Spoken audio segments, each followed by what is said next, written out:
Hello दोस्तों, नमस्कार। हम अपने YouTube channel Suresh sir math classes में आप सभी का स्वागत करता हूं।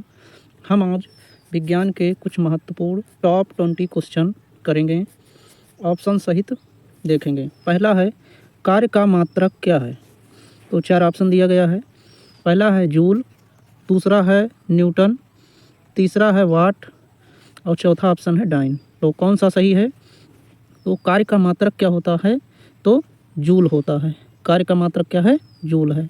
सेकंड देखिए, प्रकाश वर्ष की इकाई क्या है।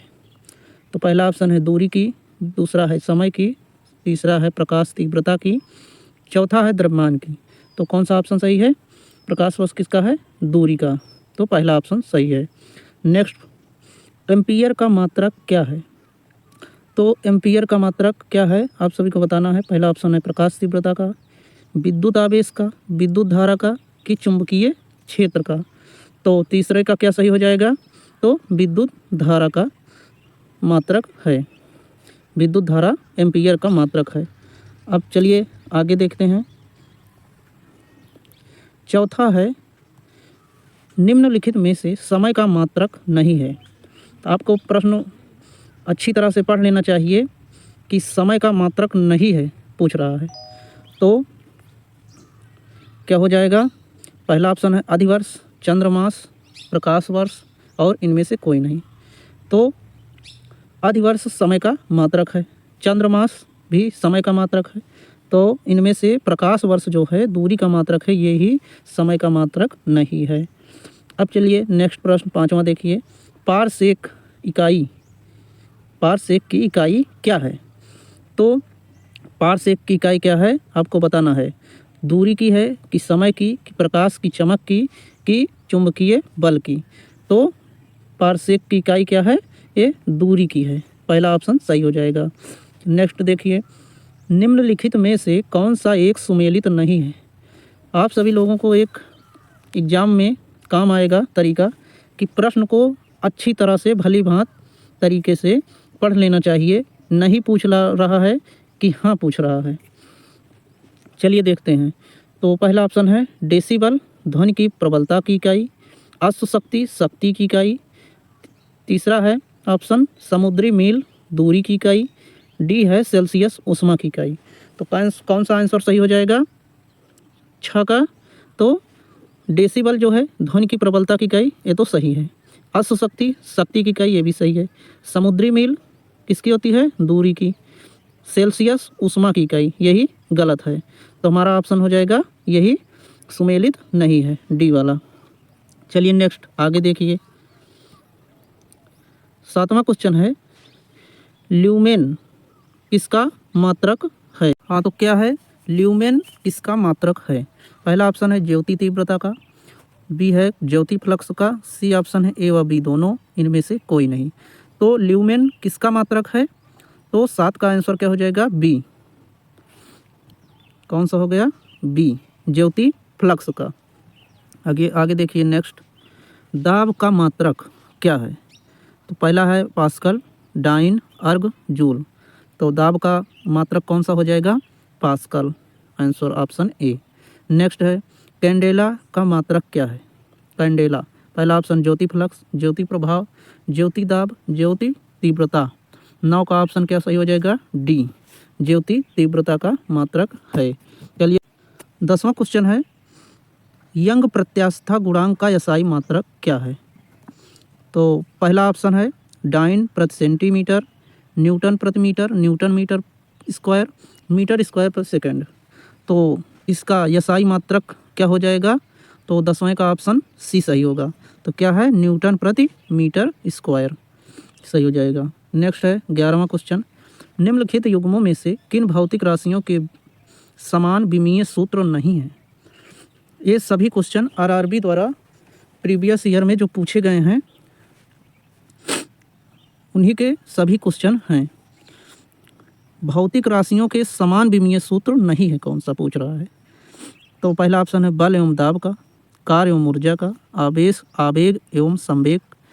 डी ऑप्शन है भार एवं बल। तो कौन सा विमीय सूत्र नहीं है पूछ रहा है। तो कार्य और ऊर्जा का समान विमीय सूत्र होता है, आवेग और संवेग का समान होता है और भार और बल का समान विमीय सूत्र होता है। तो ऑप्शन कौन सा हो जाएगा? ऑप्शन ए, बल एवं दाब का जो है समान विमीय सूत्र नहीं होता है। अगला देखिए, नेक्स्ट पूछ रहा है अदिश राशि कौन सी है? 12वां क्वेश्चन, अदिश राशि कौन सी है? ऊर्जा, बल आघूर्ण, संवेग, उपर्युक्त सभी। तो ऊर्जा जो है अदिश राशि होती है और बल आघूर्ण संवेग ये दोनों सदिश राशि के उदाहरण हैं। अगला देखिए 13वां क्वेश्चन क्या है? 13वां क्वेश्चन, निम्नलिखित में सदिश राशि आपको बताना है, सदिश राशि कौन सी है?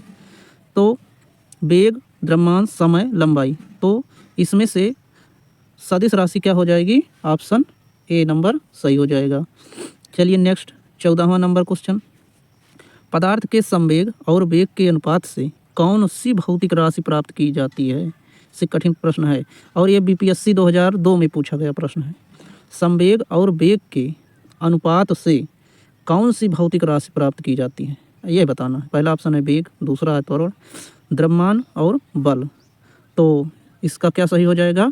14 का ऑप्शन सी, यानी द्रव्यमान जो है प्राप्त की जाती है संवेग और वेग के अनुपात से।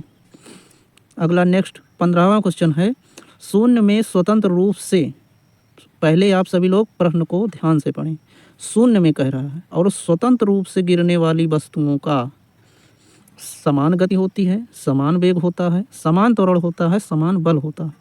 तो कौन सा ऑप्शन सही हो जाएगा? ऑप्शन नंबर बी, यानी शून्य में स्वतंत्र रूप से गिरने वाली वस्तुओं का समान वेग रहता है, समान वेग रहता है।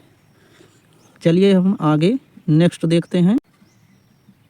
अब आ गया 16वां क्वेश्चन।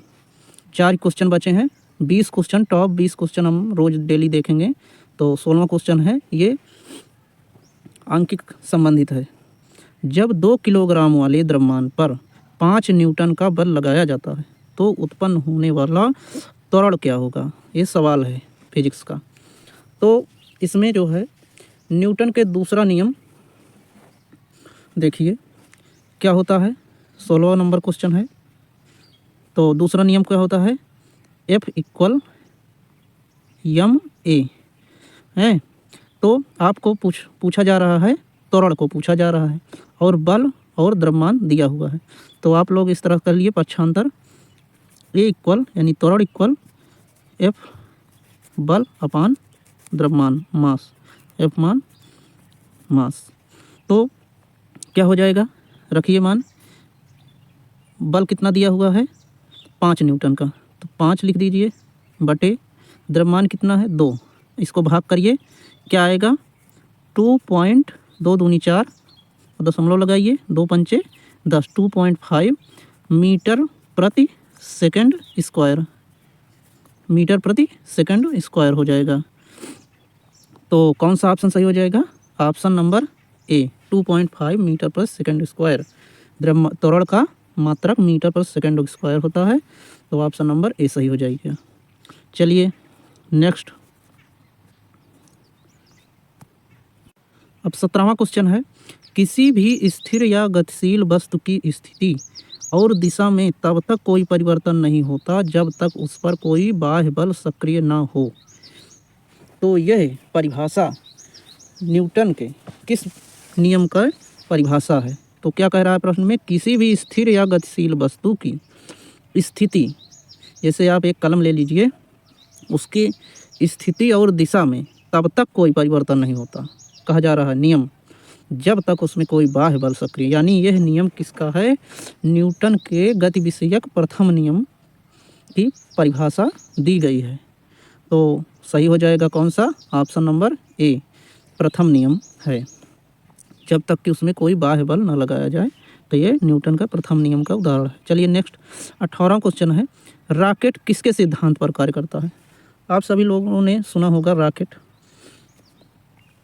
DRDO द्वारा प्रक्षेपास्त्र प्रक्षेपित किया जाता है। तो ये रॉकेट जो है किस सिद्धांत पर कार्य करता है? 18वां नंबर क्वेश्चन है।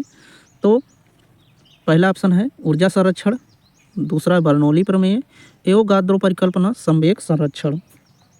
तो यह संवेग संरक्षण के सिद्धांत पर रॉकेट कार्य करता है।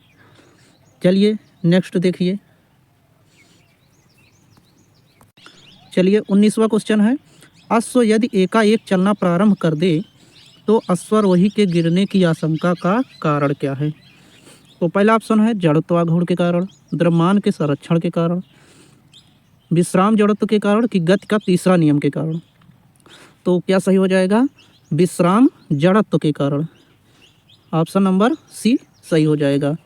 यानी ये अश्व यदि एकाएक स्थिर रहे, खड़ा रहे, तो एकाएक चलने लगे तो आदमी पीछे की ओर गिर जाता है। तो ये विश्राम जड़त्व के कारण हुआ है।